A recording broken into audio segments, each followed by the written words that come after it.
the Seagulls follow trawler. It's because they think sardines will be thrown into the sea. Thank you very much. Talking nonsense. So I thought, no, enough's enough. Why should I put up with that? Talking nonsense. So I thought, no, enough's enough. Why should I put up with that? Don't back down, double down. Don't back down, double down.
Oh, yes. Welcome along to the Bhoycie bus. It was so close to 10, but just not quite. As it comes to getting that 10, that magical number, Celtic come up short. What a disappointing day, guys. Really disappointed with the performance. I thought we could have done so much better in the final third. We should have had 10 goals. I'm only kidding. Celtic are absolutely outstanding. Welcome along to Post-Match Pish. Terry Robb is back, the face of the P.M.P. And today we are also joined by Monday Club regular and my brother. And now he's now in the 30s club as well, which is great. Jonathan Boyce. And Scott Cameron is back. Cigarette in hand, Scott? Let's hope so. Anyway, guys, what I knew it would be. The only smoker in the history of Celtic podcasts on camera. It's at least one unique trait to have, Scott. I love it, mate. Anyway, talking about unique traits, Ange Ball is becoming a unique trait in Scottish football. We all were very confident of in an emphatic win. I think it was Conor Carr in the Predictors League who went as far as thinking it'd be 8-0. Conor McCann suggested 7. Well, we went and got 9 today. I predicted over a year, well, about around a year ago now, to a lot of ridicule and a lot of slagging off that under this manager, I think we will put 10 past them. Yes, it wasn't all just negativity towards Ange Postecoglou from the Bhoycie boy this time last year. There was sprinkles of compliments in there as well. And one of them was, I seen us putting 10 past the team. Today, I thought could have been the day. It didn't happen, but an electric display nonetheless. 2 hat tricks.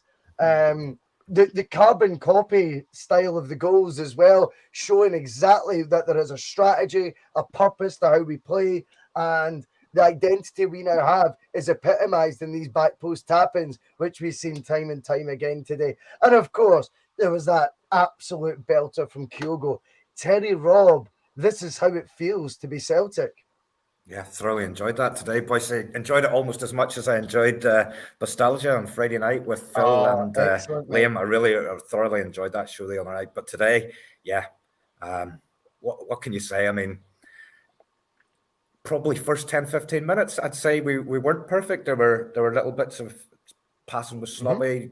Joe Hart had to make a save in the first couple of minutes. We also had a slight scare when he was injured. Dundee United did hit the post a couple of times. So it wasn't totally flawless, but my goodness, once we started stepping up through the gears, it was unbelievable. I mean, 30 shots, 9 goals.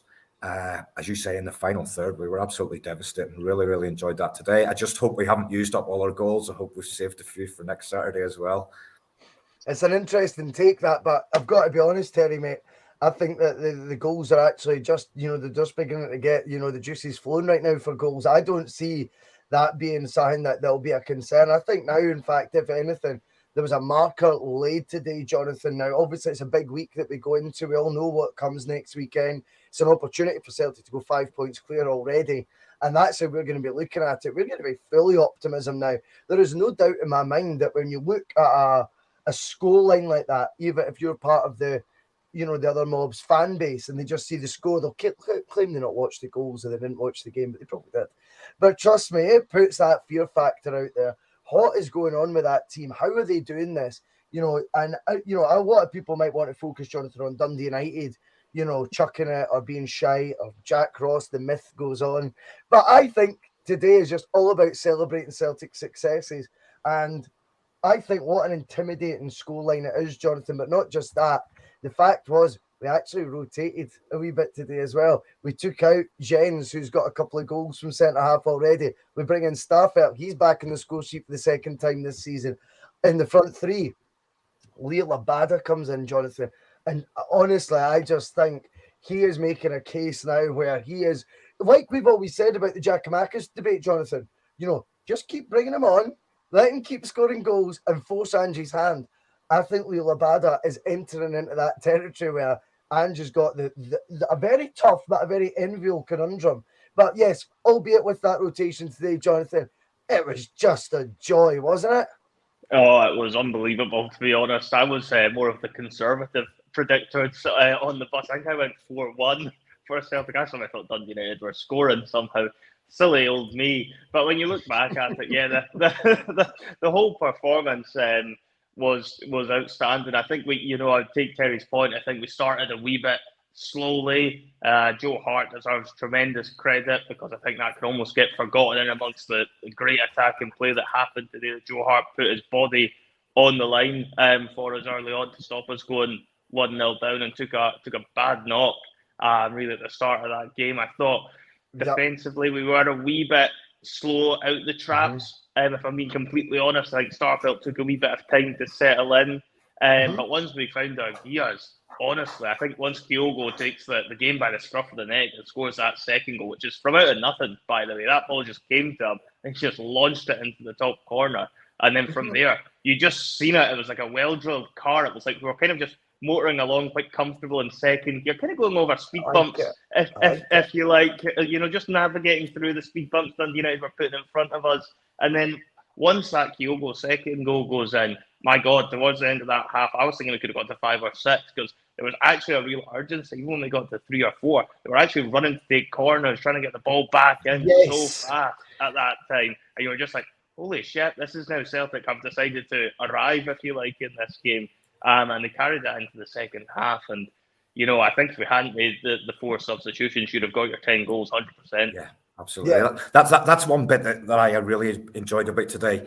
We were 3 up and Greg Taylor, we won a corner and Greg Taylor was sprinting to go and get the ball to get the awesome, corner. It was awesome. At 7-0 up from Dundee United's kickoff, Kyogo was closing down with the same intensity as it had been the first minute. I was impressed with that. So sometimes you see a team comfortably ahead at half time and the second half just completely peters out, but between the start of the second half and when we made the subs, the intensity was exactly the same as it was at the start of the game, and that was good to see. Then obviously you have a bit of a lull when you make 4 changes, but then towards the end again those guys started to settle in and looked really, really comfortable as well. What did you make of Starfish? What did you make of Starfish? What did you make of Starfish coming back in again? Do you think Ange was just doing a rotation, or is he? I mean, I felt Jens had the jersey. That's sticking. I felt Jens had the jersey, and I was a little bit surprised to see Starfelt coming in. Ange hasn't been a massive one for rotation, because I would have thought 5 games in, if he was going to rotate, I would like to have seen Ralston getting some minutes in those first 5 games. So I'm just want to see how this plays out now. Is this Starfelt coming back in again, or has he just tried to get some minutes into the legs? I wasn't expecting to see him playing today, to be honest. No, I agree with that, Scott. There was a couple of changes, like I was touching on at the start of the show, because there was a couple of bits of rotation. I could understand Leo Abada because I feel like he's been knocking on the door, ringing the bell a bit like the postcode lottery. And I also think, though, when you actually look at the defensive situation, though, I'm the opposite of that. I didn't really feel like, anyone's been pushing to come on, because you don't tend to bring on substitute centre halves. I know Starfelt came on and scored a goal, but that's just irrelevant. I was surprised to see him in the starting lineup. Do you think he's got one eye on, the big games coming up, and he was actually maybe trying to get Starfelt primed for those? Or do you think it's just simply he's got 3 first choice centre backs? Obviously, Cameron Carter-Vickers seems to be, out and away is his first choice, but he's got 2 guys going for the other jersey, and he's got to give them both game time. What do you make of it? I think he's put him in because he didn't have much of a pre-season, did he? We never had a pre-season full stop. So yeah. It could only be for match fitness, because Jens has not put a foot wrong since he came in. Can we afford to be doing that, Jenk, though? A league away game? Obviously, we can. He's maybe thought, probably Dundee United, looking at their form and that, he's maybe just thought there's not going to be under too much pressure. I'm not a big fan of that, to be honest. Yep. I'm not a big fan of changing your centre halves when it's it was a solid partnership with Jens and Carter-Vickers, and I kind of feel when it comes to your centre backs, you build from the back with any strong football team, and I always think your goalkeeper, your goalkeeper, your 2 centre halves for me are ones that don't really change much unless injury or suspension causes the need for it to change, or indeed one of the centre backs is putting an absolute stinker of a performance, which just hadn't really happened with Jens. I thought he would not really put a foot wrong since he's came in, really to merit being dropped, and he's been looking threatening as well in the other opposition's box. So. It'll be interesting to see if Starfish gets the nod for the Rangers game next week. I'm kind of hoping he does, Terry, because I'm just thinking it could be the perfect opportunity for us to bring back the Bruni, and we could have the Starfish celebration from a corner. I like that, Jonathan. That's a great idea. The thing is, though, Ange actually did a post-match interview I just listened to, and he was saying, I think, Scott, I think you've touched on it. I think he basically knew when he was playing Dundee United. He says, we knew going into the game that they'd be vulnerable, and we were looking to capitalise on that. I think you can take from that a wee bit like he went, like you're saying, not as arrogantly, but having won 9-0, we can now say in retrospect, Andrew, I could afford to make a few changes. He's probably thinking, we've got Stephen Fletcher up front. He's not scoring 45 games or something. Does he know? Do you know what I mean? Does he know? His goal record's terrible. His goal record's terrible. He's linked with Celtic about 40. He's probably been linked with Celtic more times than he's hit the back of the net. But honestly, I think it's good to get the minutes in for Starfelt.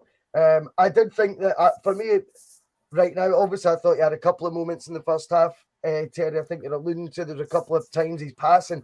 He's not as slick on the ball as Jens, but it's easy to over-scrutinise these wee things. We've got the man in 9 goals to try and get through now. 15 minutes sounds, Terry, like we took a while to unlock the door in Celtic's case, because 15 minutes is quite a long time for us not to get a goal. But when you take into account Joe Hart's head knock, I think we'll talk about that tomorrow on the Monday Club, Jonathan, how football's actually treating head injuries these days. I think it's a good talking point for tomorrow and gives us an excuse to talk about Chris Sutton as well. But when it comes to the 15-minute mark for Furuhashi, scoring the first goal, when you actually think about it, Terry, let's be honest, it was about 8 minutes, because there've been about 7 or 8 minutes where Joe Hart's been getting staples put in his head, whilst Andy Walker, whilst there's staples, like a stapler out, getting stitches in his head, blood all over him, Andy Walker still manages to look at a replay and go, who do you think the contact was? Was that on his chest? I mean, you've got to give up with this prick, you know what I mean? He's just hopeless. But Terry, again, we're straight out the traps. Early goal. It's Kyogo who gets the first 3. Hat-trick. He's scored, what is that now? He's up to 6 goals in the league already this season. He's going to be terrorising defences again this year. Keep him fit. I think that first goal, Bhoycie, if I'm not mistaken, I think that's been the same goal that we've scored in the last 2 games as well. That so true. Cross coming in from the left and Kyogo in the middle. Yes, different people involved in the move. What I really liked about that first goal was Abada's part in it. That defence splitting pass from Abada through to Jota for him then to cross to Kyogo. I thought I was pleased to see Abada starting today. There's quite a few of us in the Bhoycie buses have kind of been banging the Abada drum now for starting place. I mean, if you look at the lad's output, his goals and his assists from last season, he guarantees you a return, and he did it again today. 3 goals, at least 1 assist. His numbers are absolutely phenomenal, and he's another one he's gonna be looking towards next week and European games, and it's going to be very, very difficult to leave the lad out. I totally agree with that as well. I mean, this is the thing, Jonathan. The options we've got in the front 3 areas are they're devastating, for other teams to try and deal with. By the way, there's 163 watching the bus live right now. Make sure you hit that like button, hit subscribe, because it could be a 200 of the day. You never know. It's been a while since we had the old 200 mark. In fact, we maybe did it once this season. I can't remember. But it'd be good. But anyway, Jonathan, when you look at Kyogo right now, let's go down the road that our trusted Bhoycie bus compatriot, colleague, call him what you may, Conor McCann said, have the Waynes, I'll use Conor McCann's terminology, the Waynes now have their Henrik. I like it. I think this he arrived, funnily enough, at the same age as Henrik Larsson. He arrived with a sort of, a humble reputation, but one, when you looked a wee bit closer, was quite exciting, albeit he'd never been in the mainstream leagues, Jonathan, smashing it as of yet. Yeah. Same age, obviously, the ability-wise, Henrik's untouchable, Jonathan.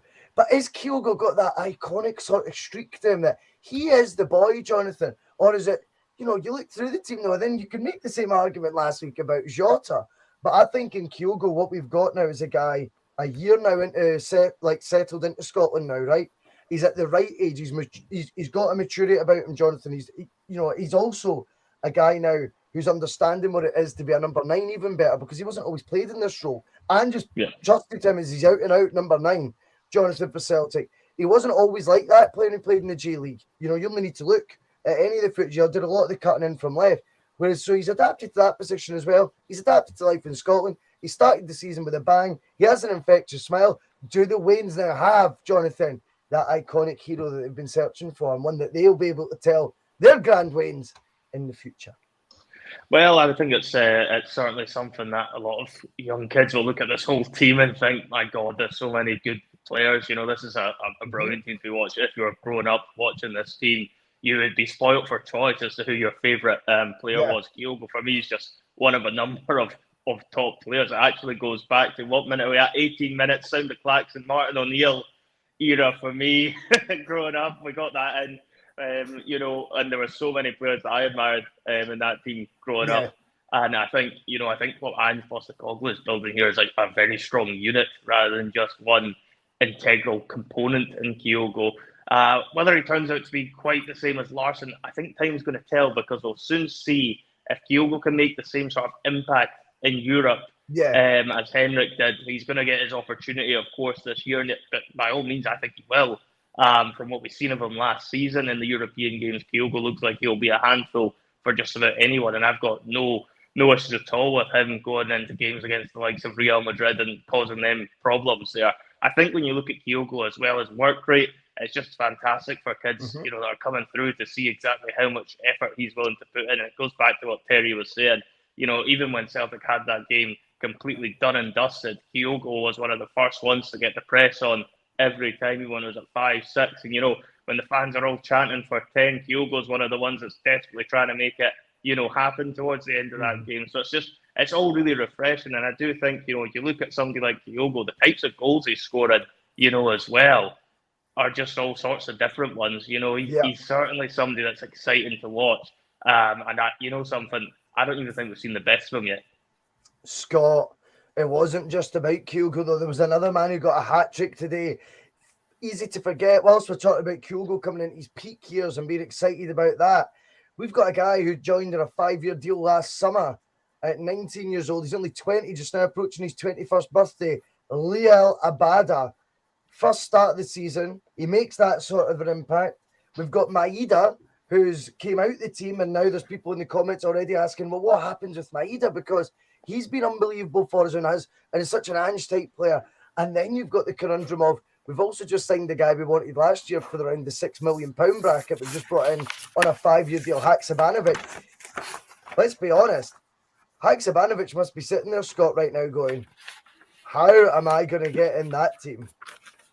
Aye, definitely, mate. Fucking, I mean, Abada, I mean, his pace, his crossing, his range of passing, and then he's throwing goals on top of that. I mean, it's like, I mean, was he a hat trick? Was it 2 assists he got the day as well? Abada, yeah, got a couple. Yeah, it was a 2 assists. Yeah, I think it was just one. Let me just see. One. I think it was one. I mean, I struggled to keep track. He had many goals, to be honest. He got 3 goals, 1 assist from his first start of the season. It's not bad, is it? But I mean, Dundee United just couldn't handle him. I mean, anytime the ball came down that side, then like you say, for his pass for Kyogo's first goal. I mean, and that's a guy that's nobody, and that's not a guy. That's a guy that's nobody getting played regular. You know what I mean? Well, I think let's talk about that though, Scott, because I'll come back to you, mate. That pass through is a joke from Abada, and I thought Celtic did this time and time again, Scott. See when we went for the precision in our passes that were just missing a Dundee United man. They were going through tight spaces, but the accuracy of them, I thought it was actually very impressive. But you're right, that Abada through ball is the real assist there. Jota's not going to miss putting that on a plate for Kyogo, but let's be honest, Abada's past that. That's beyond these years, isn't it? Right, definitely. That's world class. That's like, I mean, how much do we even pay? How much do we pay for Abada? 3.5, I believe. Yeah, $3.5 million. That's one of the bargains of the season. Like, last year, like, I mean, you're talking about 20 million plus for a guy like that. I mean, he can do that sort of thing. I agree with that comment there from Luby33. I've said that before in the bus. I think at some point we are going to get an astronomical fee for this lad. I really, really do. Terry, I think you're right, because see, at the end of the day, see at 20 years old, he's nowhere near the finished article yet, right? He's nowhere near it. And the thing is, he's gonna develop at a quicker rate thanks to the tutelage of the manager, right? And it's not all about sucking up Angie's arse all the time now and like I'm a big, hypocrite or anything. But the fact of the matter is, you cannot deny he improves players. It is just there in front of you. And I just think Abada's at the right club, the right environment, under the right coaching staff, or particularly the manager, where he is going to develop, he is going to fulfill whatever potential he's got. How far and how big is that potential, though, Terry? How big is that potential? I mean to say, how big is Liel Abada's potential? Because do you know what I love the most about him as well? Is the fucking attitude, mate. I was going to say that we haven't seen too much of him in front of the cameras, but he did an interview today after the game, and he seems level-headed. He was talking about the manager's influence. He was just talking. Seemed focused. I just want to score goals for Celtic, and I want to play well for Celtic. And in terms of where this guy can go, it's difficult to say, because young lad comes onto the scene, a lot of promise. We've seen this before, and they don't fulfill the potential. However, I think it feels to me that he's the real deal. I want to enjoy him when he's at Celtic. I hope he's at Celtic for a long time. But I see him going to England at some point, and potentially at Chelsea or some of those top teams. I really do. This is an exciting time, Terry, to watch Liel Abada's development. Now we're in the Champions League. I think with this boy, do you know what I like about him? First and foremost, we live in an era now. Plastic prima donnas, already multi-millionaires before they've even got in the first team. Do they really accept being on the bench, or do they chuck their toys at the pram? Do they have a wee petty lip? And when they come on, when they get a start, do they have the right mentality, the right attitude, which shows they care about the team? Abada, it's like he's started every game. He comes in, he's got a fresh approach to it. He's not in the cream puff. This is Scotland's Young Player of the Year, remember? And he's had no airs or graces about being left out where he could have. And do you know what else he's done, Terry, as well, which I love? Now, I just think he brings a directness that only youth can, right? See, when you're young, you don't fucking think of the consequences. Fearless. Because you've not got that experience, and sometimes not having that experience, Terry, can be an advantage. See, if he gets 2 touches away from his body and he's even in and around the box, ping, he's having a shot at goal. And if he's out wide and he gets half a yard of space, it's a cross straight into the box. It's a dangerous ball, or at least an attempted dangerous ball.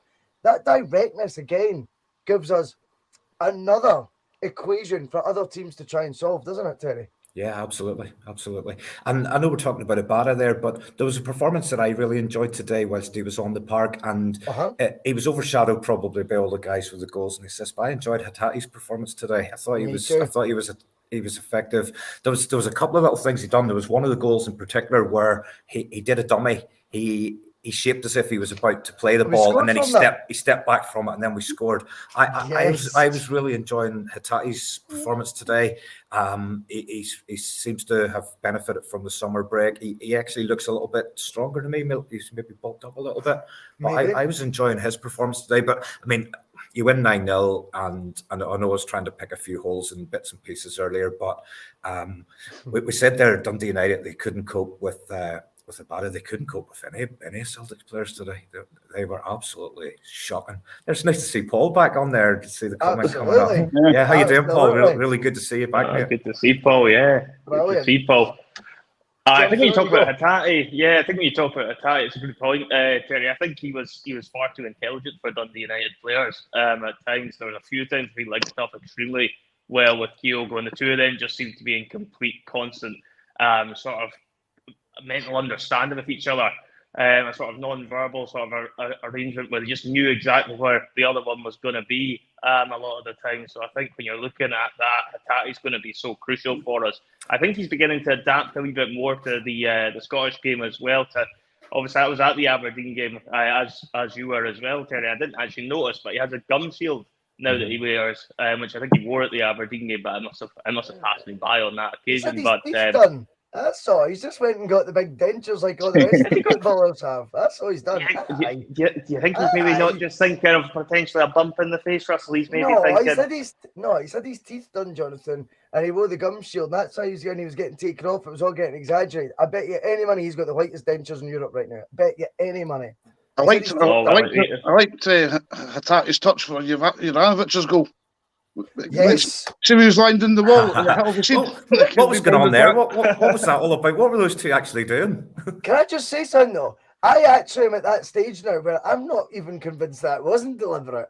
They're actually some of the football you see today, you're going, they wouldn't have done that on purpose, would they? Do you think that's been worked on like in training? No, I mean, I think I'm taking the piss, mate. But again, it's just one of those things as well. See, when there's a good vibe, these things just falls in your lap, and the ball comes back to Juranovic. It's not the greatest shot in the world. The keeper probably should have done better. But it's home and dry, and he gets his first goal of the season, and he gets everyone singing his name, and everyone's getting a wee piece of the pie. But Jonathan, there was one moment with Hatate as well, and I love that Terry noticed the dummy. That dummy was so clever because it wasn't just a step over. It was like his whole body went towards the ball, and then he just sort of stopped. And they were trying to claim the referee got his way. The Dundee United player was bamboozled by what had just happened and was frustrated at fucking bastards just done me. But the thing is, you've just reminded me there, Bhoycie. Sorry to cut across you. Did you see the referee? Did you see the referee doing a dummy as well? He got involved at one stage too. He let the ball. It just was perfect. He let the ball through his legs. I love that.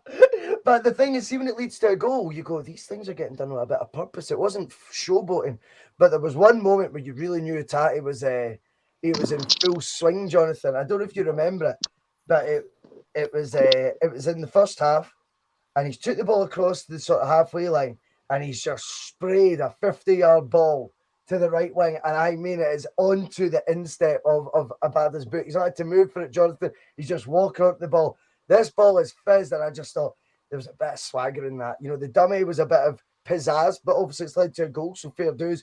But I think, see, when you see someone just strolling about at, top flight level, and he's spraying passes like that, Jonathan, easy for me to say, but when he's playing passes like that, I just think you go, there's a bit of swagger in there. Someone's confidence is beginning to peak here a wee bit. Hatate, at his peak, he's as crucial as anyone in the cogs of this machine, Jonathan.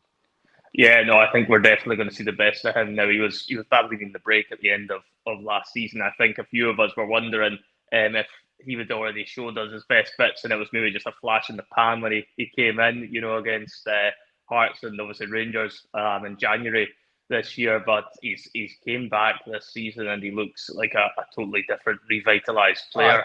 Again, and I think that break has certainly helped him. I think, from Postecoglou's point of view, the midfield is a very strong area of the park. McGregor's not going to get dropped there, but I can't see Hatate really being dropped too regularly. If he's fit either, I think he's guaranteed to be in a position in one of those spots. He looks a real deal. I think it's very obvious though. That's Ange's preferred three in the midfield. I think that's. But obvious. do you know what? I'm going to push back a wee bit on that, Terry, because last night Mark and Regan had me convinced Ange knew his first 11, and they made a very good case for it. And you go, oh, you know who's going to play, and you know Maeda starts every single game. Abada starts today, and you know he doesn't change his defence. They're telling us, and then Starfelt comes in, and do you know what? It wasn't like they were. I think Ange is a man of surprises, Terry. I think don't expect the unexpected. Yeah, I take your point, but I do feel that is his preferred three. I can't see how that won't be his starting three in midfield next weekend. I think the team that starts next weekend will be what he sees as his first 11 for that Rangers game. I'll be very, very interested to see who starts at centre back. Could another midfielder still be added? I think so. I think in terms of transfer. Yeah, absolutely. I mean, the manager said himself, I think he said a few days ago that there was one. I think he's hinted today that there could possibly be two come in. I think absolutely there'll be another midfielder in there. Jonathan, if we were to get another midfielder, what sort of makeup will they be? Aaron Moy got time again. And of course now, what we've now got with Aaron Moy is we've now got an element of the support. Jonathan are going to over-glorify anything he does now because they don't want to ever be seen to being underwhelmed, which is all I was guilty of by that signing. Do you think it would be, though, Jonathan, a number 6 potentially coming in? Do you think they would bring in another, if they were to bring in a midfielder? Or do you think Ange's going to go even another maverick in there, Jonathan? Could he be looking still at scoring more goals? It looks like we're very top-heavy right now, and we've got that creativity. Many might argue, though, have we replaced Tom Rogic yet? Is Haksabanovic in to do that? Or, is it just going to be Matt O'Reilly in that role? Haksabanovic to compete with the wingers who we've just spoke about at such length with such enthusiasm. Surely if another midfielder were to come in, it would be more of that holding midfielder sort of style. I would have thought anyway. Yeah, no, I think it's absolutely going to be the position he's looking at as the holding midfield role. I know we've discussed Aaron Moy at length on this show on a few different occasions, and I think underwhelming has probably summed him up quite well. But I think, to be fair, he didn't do too much wrong when he came on today. But my God, It's been raving about it. It's more the funny thing is that we get rid of Near Beaton. I think we've actually managed to replace Near Beaton with someone slower than Near Beaton. I'm just astounded at how we've managed to do this. Jonathan, there was a tweet. I got sent a screenshot of it. There was a tweet today saying, "Holy fuck, Moyes playing like Alessandro Pirlo."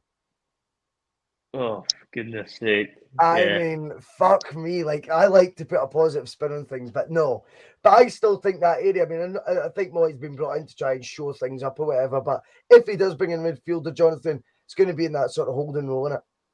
Yeah, I think so. I think he's earmarked that, and I think that's kind of the missing piece of the Celtic jigsaw from the window. I think he might still be possibly looking for another striker. Depending on what happens, over the next few days. I think particularly just the fact the number of games you've got Giakoumakis and Kyogo, and the fact both of them were injured for long periods last season. I think Hatate will hopefully vacate the building by the end of this window. We're all hoping and praying anyway that he's off ski somewhere. I don't care where, get him away anywhere. I don't care where he goes. So by that point, I think we still need another option up the top. Obviously, it was Maeda was really the fallback option today, but it doesn't convince me as a finisher, Maeda. I think it'll be a very interesting one with what's happened with Abada, and I know obviously there's a lot of talk, and Terry's talking about him possibly ending up moving on, to somewhere like a Chelsea, perhaps further on the line in his career. Abada, since Maeda's came in the last few derby matches, Maeda tends to get the nod because I think they like the fact he can push Tavernier back and neutralise. He puts the shitters up them, doesn't he? He puts the shitters up them. It's an interesting one from that point of view because, Abada's, went and got a hat-trick this week, so he's made it very difficult to drop him. And I don't know if he now decides, does he just go full-on Ange ball next week against them, Terry? Or does he decide he's going to try a bit more conservative approach to make sure that we keep their attacking threats at bay and play Maeda? I don't know, John. It'll be really interesting to see. We'll probably have a good idea. We've League Cup this midweek, don't we? We do, yes. Ross We'll County, I think it is, isn't it? probably have a good idea when we see the starting lineup in that game as to where his thoughts are for going towards the weekend. Absolutely. Kevin 14, I'm digging a hole with this angle. And it's not an angle. All I've said is I'm underwhelmed by the Moyes signing when we were in a Champions League campaign. I stand by it, Kevin, and nothing I've seen so far changes my mind. But if he's going to get the plenty of minutes on the pitch that you allude to, my mind may well be changed. If he does start, I don't know, running. Scott, let's be honest, though. When you look at the list, we're going to go through the list of the goal scorers and the assists, right, Scott? And this is the variety in the team, right? This is why we should be excited. So Kyogo has 3 goals. Jota gets a goal. Abada gets a hat-trick. Fullback Juranovic scores. Centre-back Starfelt scores. Jota gets an assist. Abada gets an assist. O'Reilly gets 2 assists. Kyogo gets an assist. Hatate, Maeda, Turnbull all get assists as well. You'd start combining how many different players have I listed there? Hopefully someone was keeping count. But that have got a goal contribution there is frightening. What really intrigues me, I think it was David Kelly in the comments. Good to have you on the bus, mate. I definitely think the addition of goals from set plays as well is yet another dimension that helps this Celtic team in their pursuit of glory this year and potentially record breaking. Aye, definitely. Is that Hack Savannah? No, might be a set piece expert or something as well. Say that again, mate. Can the boy we just signed that Hacksaw? Yeah. Is he not maybe like a set piece fucking specialist or something? Have we just decided to nickname him Hacksaw? Hacksaw, dude. Hacksaw. It's easier to say. You know what I mean? But what I'm trying to say though is it's not really scoring direct from set pieces. I mean, what I'm trying to say is we haven't scored from corner kicks or free kicks, with headers or for years, Scott. We weren't utilising that properly. What I'm trying to say is obviously now this season we've scored from a set piece every year so far. Is that going to add? Do you think Oh, more definitely. You've noticed it for the start of this season compared to last season. The amount of goals, the amount of crosses that are coming into the box, and you know what I mean. And we've actually started putting them away. You never had any of that. You know what I mean? Last season, like very rarely. Anyway. Do you think? And like you said, the centre backs are starting to get back up for goals now as well. Which this is what another bonus as well. This is what I'm trying to say. I mean, Juranovic's goal comes from a set play inadvertently. We'll claim it. We'll claim it was deliberate. It was a 1-2. Do you know what there's a coincidence that since Jens came in and started scoring goals, that Starfelt started scoring over something? Well, no, I don't think it's to do with Jens. What I think it is, Scott, is they've made it a focus point over the summer. Yeah, they had a long time on the They had a long time on the training ground. I mean, last season that's the only thing it was missing, really, wasn't it? It was like, not enough goals for the kind of areas. It's something that's really been addressing a lot, Scott. You can tell by the way the season started because I think every league game we've scored from a set piece so far this season. If we're looking at the 4 games we've played so far, so it's a good comment from Paul McFan. Hacksaw will cut through individual. Let's hope so. Let's hope so. Let's hope so. Starting next week if he's fit. I was so confused. I was like, what are we talking about? Aye. But anyway, back to the set pieces. The point I was making, we've scored from a set piece in every league game this season so far, and I don't know the last time Celtic scored, and what that been now 4 consecutive games from a set piece. That's it's not something that's happens very often, and again, you might be going as far back as the old Martin O'Neill era for times like when we seem to be scoring a lot of goals from corners and set pieces, and it's certainly something that they seem to have worked on, and I think it's very important, obviously, to Postecoglou that we are chipping away and getting goals in there because we get a frightening number of corners. Even last season, Celtic do so much attacking, particularly down the flanks. The amount of corners we must win will be frightening. They'll be head and shoulders above anybody else in the league, but we were never capitalising on them very much at all last season. So I think, when you get the number of corners a team like us do, particularly at Celtic Park, then you need to be able to turn some of them into goals, and it makes things a lot more interesting from a Celtic fan's point of view going forward in terms of how many goals we can add. And I think, if we were to hit that magical 10 number that you keep banging the drum about, Russell, for the last year, I know, then I think I think if we were to hit that magic 10 number, we're probably going to need a couple of them to go in from set plays as well. So I think Of course. it's all looking rosy for Celtic.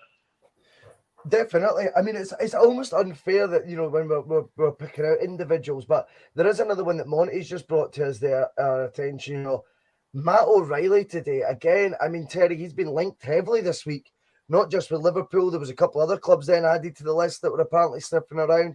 Obviously, we know when he joined the club that apparently, you know, one of the stories was he had finished the highest on Liverpool's scouting reports for a million different sort of,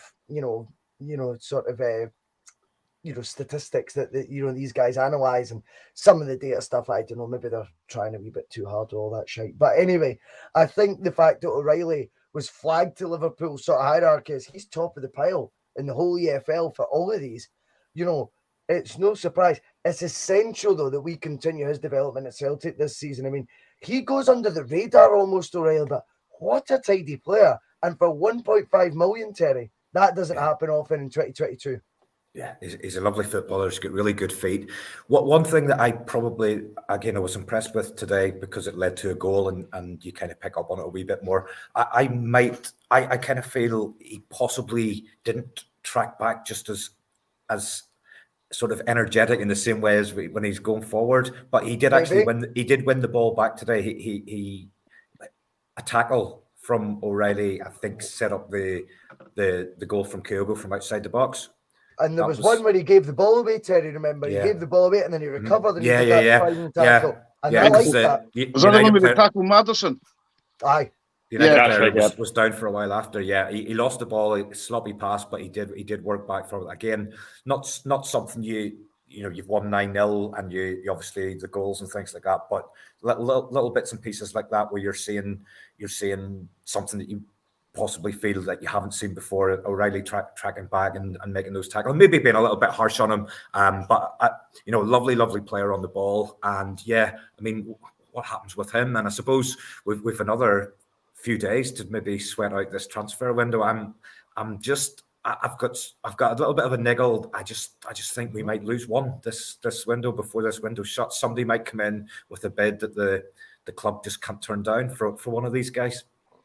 Yeah, I think it's a great point, Jonathan. We were out, obviously, for your 30th on Friday night, and inevitably we just started talking about Celtic because that's what you fucking do, right? Do you know what I mean? You're eating 1.1 kilograms of sirloin steak. And let's talk Celtic whilst we're doing it. It was like a podcast over red meat, sweat pissing off us, cocktails in hand. And we said, you look at the prices being bandied about, Jonathan, down south and in Europe for, I think that boy at Ajax scored 10 goals last season in Holland. It's not the strongest league in Europe. 10 goals and they want 100 million euros for him. You look and you don't want to encourage this, Jonathan. And I know people get a wee bit upset when you say things like this because they think Man United are actually listening to Bhoycie's wee shitey podcast. Well, news for you, they're not. Right? It's just got fans having a conversation. Jonathan, these clubs, like Man United, for example, are missing a trick by not approaching the Scottish market for talent. Because right now, I think, and you've got to give the other lot their due. They're Europa League finals, and they've beaten, two decent sides to qualify for the Champions League this year. They've got good players as well.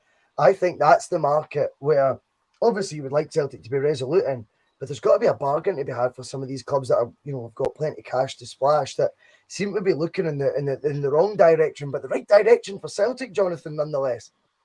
Yeah, no, 100%. If you're an English club and you're looking up north of the border, you can pick players up for buttons in terms of the money that gets splashed around down south. You don't have to look as far as the Kieran Tierney transfer business.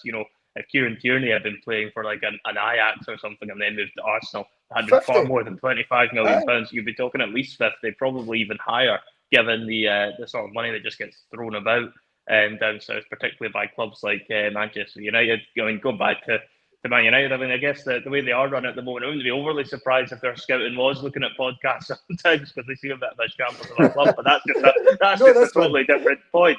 That's just a totally different point altogether. But, if you're looking at it from a Celtic point of view, I'm reasonably confident, unlike Terry, I would say I'm reasonably confident Celtic won't sell anyone. I'm maybe just being frightfully optimistic, but I don't see any first-team players being sold in this window before it shuts.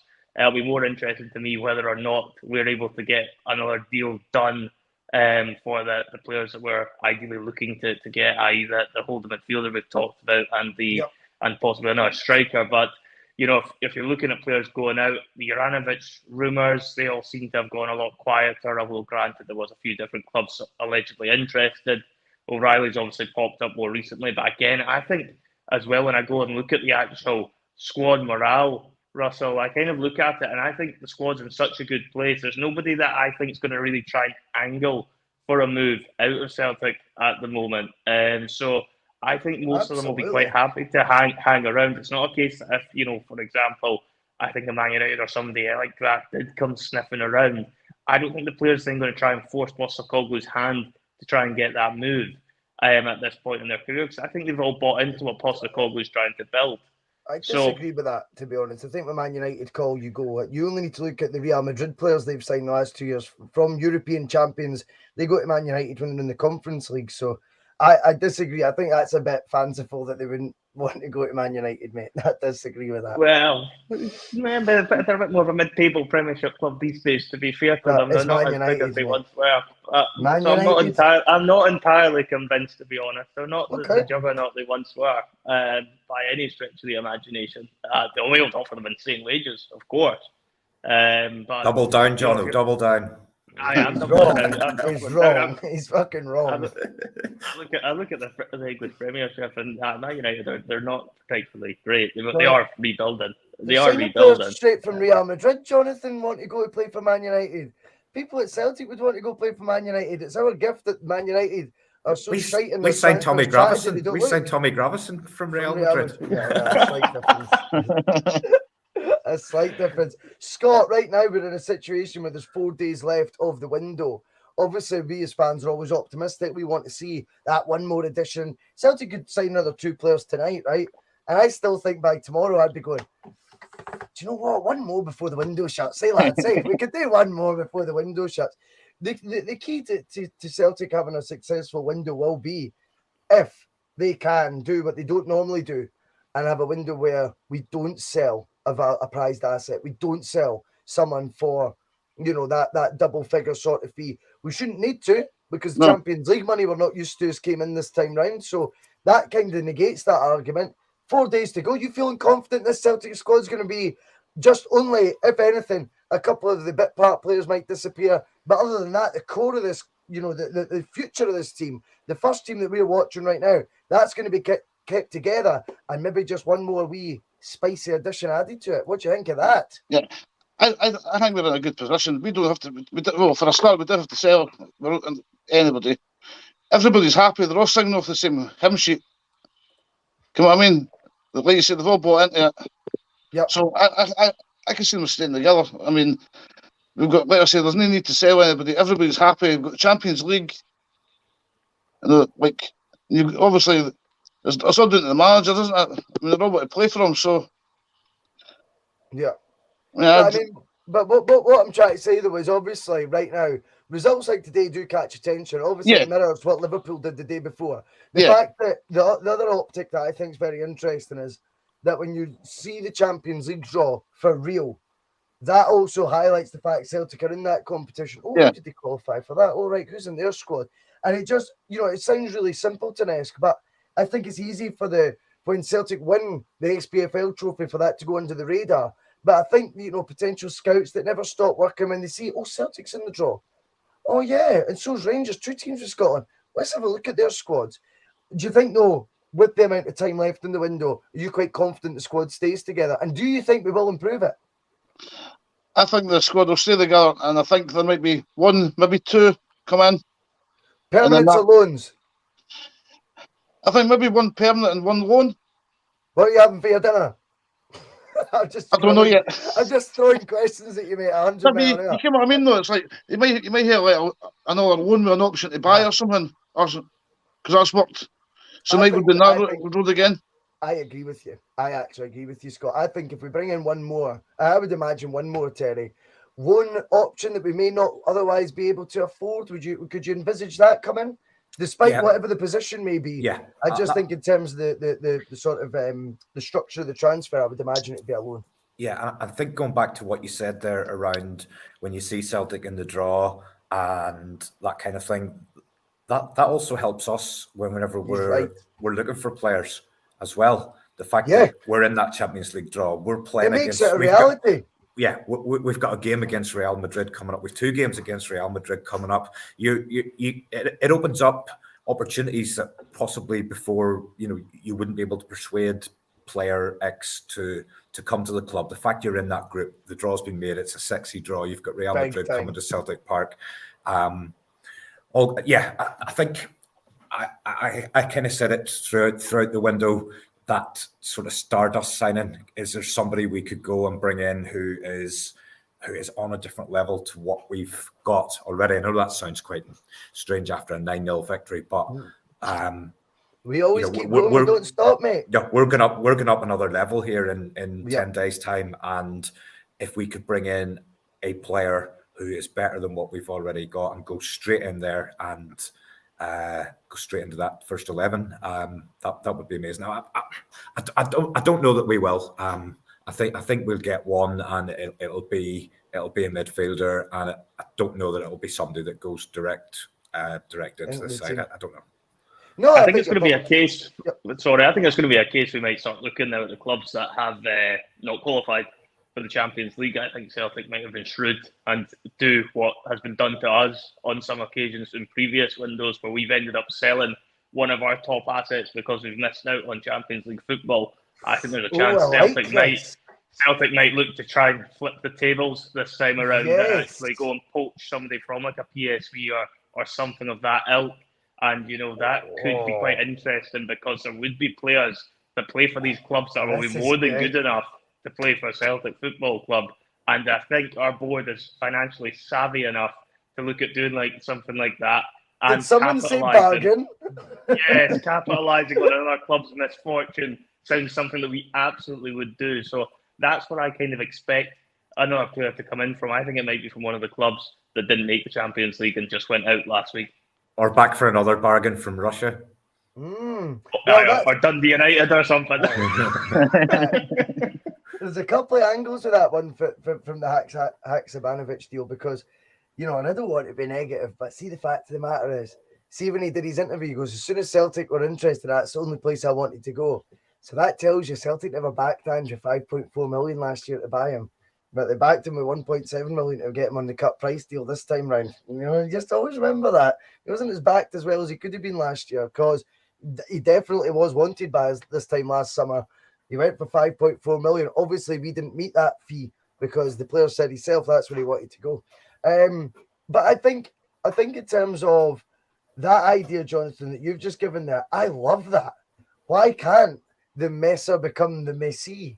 Why can't we now go, this is what these bastards used to do to us, wait for us not to qualify and then just make a bid for one of our best players, knowing you could offer them football at a higher league, whereas all they had to look forward to was SPFL football and a doomed Europa League campaign without the caveat of Champions League football.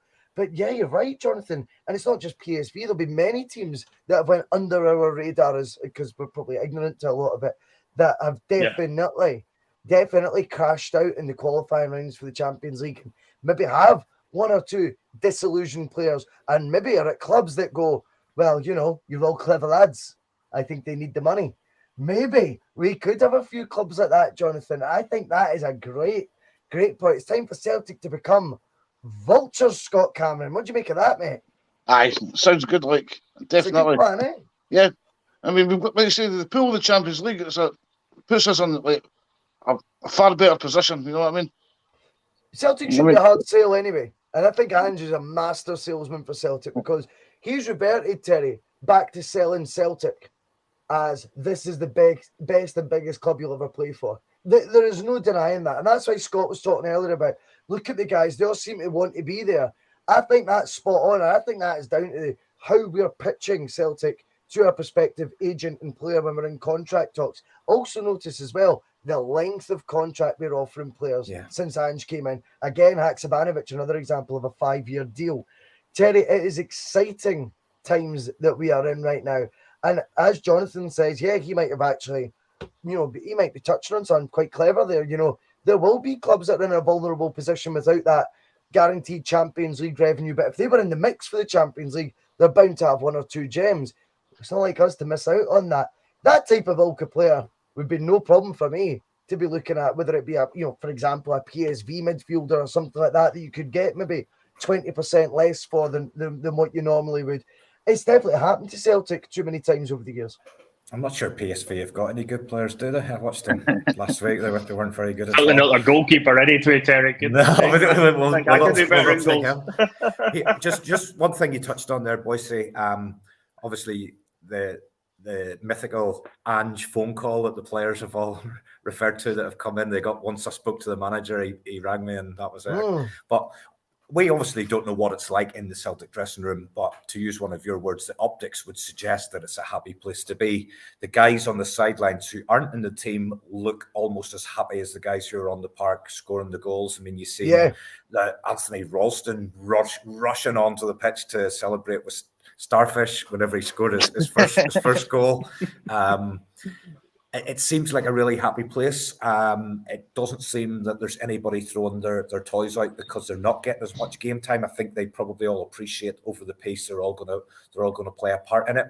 You talked there about contracts, and yes, it's great to see the players getting tied down on these kind of deals because it means if they do go, if they move on, we're getting top dollar for them because they're tied down for a length of time. One thing that I want that I think we did talk about at one point towards the end of last season, and it still hasn't happened, is tying the manager down. The manager's still in his rolling contract. Why can we not get this man tied down to 4 or 5 year contracts so that worst case scenario, I'm not wishing him away, but results like today, participating in the Champions League, clubs are going to start looking at the manager. I'm sure they're already doing that, and I would like to see him tied down so that worst case scenario, Brendan Rodgers, we get a good payoff if somebody comes along to steal him from us. No, I think you were at dinner the other night, Terry, because I'm pretty sure me and Russell discussed this over our steak. Were you at the next table along? No, definitely not. Speaking of vultures, Terry's been there eavesdropping the whole time, Jonathan. That's how he's got his content for P.M.P today, because you're spot on. We did discuss it, Jonathan. Now, Martin O'Neill, for example, joined on a deal, but it was Brendan Rodgers, I think, was on a roll. Martin O'Neill reverted to a rolling deal and then exercised it, of course. He joined on a longer term deal and then switched when he signed his next contract onto a rolling one. But when Brendan Rodgers came in, he joined on a rolling deal. And I think him and Angie's first seasons are pretty similar. I think they are pretty much like they've captivated the audience. They have got the fan base on board. They have put an exciting team together. They've won trophies.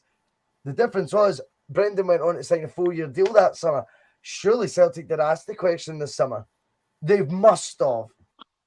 Yeah, they must have done. I mean, I don't see how they couldn't have asked the question. It would just be totally missing a trick. And when it comes to financial arrangements... So let me corner you then, Jonathan. If we're all in agreement that he's been asked the question, how come he's not signed it? Well, yeah, that is the $1 million. I'm being naughty, mate. That's the $1 million question. Perhaps it's to do with the wages he's been offered and the terms weren't quite satisfactory to Mr. Postecoglou. Perhaps it's because he wants to keep his options open. We don't know the answer to that, but it does seem as if the club should have been making him an offer. And if they haven't made him an offer, then that would be pretty concerning, I think, for most fans that he's not being looked at being tied down, because as Terry says, you get him tied down for a few years. If he does end up having a really solid Champions League campaign, does have another good domestic season, which all the signs are pointing towards at the moment, everything's looking positive at our club, and then you never know who could end up sniffing around him, particularly from down south, who are quite happy to pay large compensation fees to get a manager in if they think it's going to improve their club. So it's just something that I think, if Celtic weren't pursuing that, it would seem very remiss of the board and very unlike them, because the board don't tend to miss on situations like that. That is something they are good at, is making sure that they get their value for their buck in terms of playing or managing your own assets. Yes, bang for their buck, yes. But, if they've made them an offer, then it's very interesting to think how this hasn't really came about, Terry. Yeah. It's what I've been thinking about. You know, I do agree with you. The conversation has to have happened at some point. Listen, let's hope he's here for a long time. Absolutely. Oh, fingers crossed. Fingers crossed.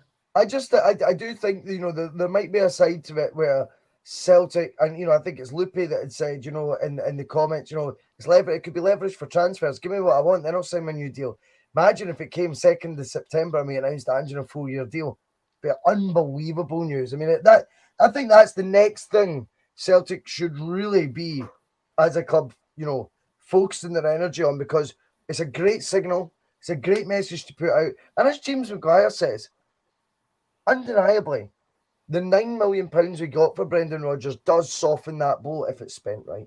But obviously it does soften that blow, because that is still, by the way, the £9 million we got for Rodgers in the top 10 managerial transfer records of all time in the world, right? So once we kind of maybe compete in the player transfer world, in the managers one, we've already sold on for £9 million. That's a model you would expect Celtic to want to finish. That's us cracked just over an hour. There is 226 watching live. It's been a day where Celtic have put 9 goals past Dundee United at Tannadice. Pray for Jack Ross. But the week ahead, we have got some midweek football. So the joys will be, if you're about, Terry, we can do another post-match pish this midweek. And then the weekend is the small matter of our title rivals. Jonathan Boyce, Scott Cameron, Terry Robb, thank you so much for joining me on the bus. I know you're off to a party, Terry. You enjoy that. Jonathan, you're back to work tomorrow. Enjoy your 30s at work. No, bank holiday for me tomorrow. Bastard. And Scott, thank you so much for your contribution. It's been brilliant having you on, pal. Over to Chris Sutton, 9-0. We're at the top of the league, looking down on the Rangers. Bye-bye. Some of his comments about me deliberately trying to cause controversy. Well, I work in the media now, and you've got someone sitting there next to you who's an embarrassment to the media profession. He's an apologist. He's a charlatan.